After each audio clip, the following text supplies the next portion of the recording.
Rồi, hello anh em nha. Hôm nay là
thường mấy cái lốc 110 Trung Quốc á, là anh em sẽ gắn được 56, nó không bị đụng.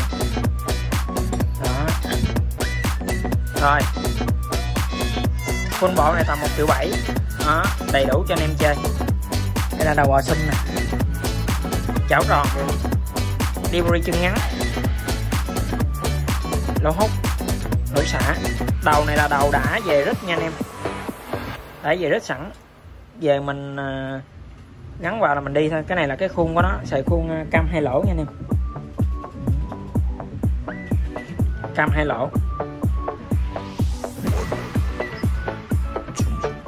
Đó, rất là đẹp.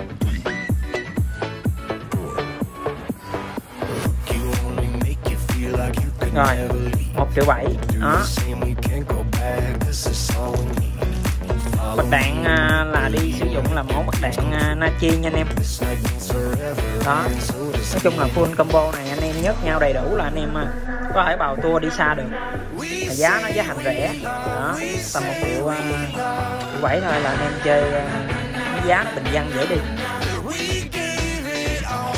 Số bắp 24, 28.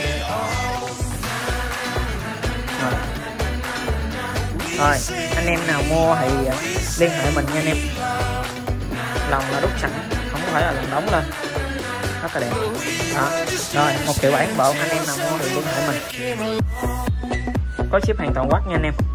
Rồi ok, cảm ơn anh em, chào anh em.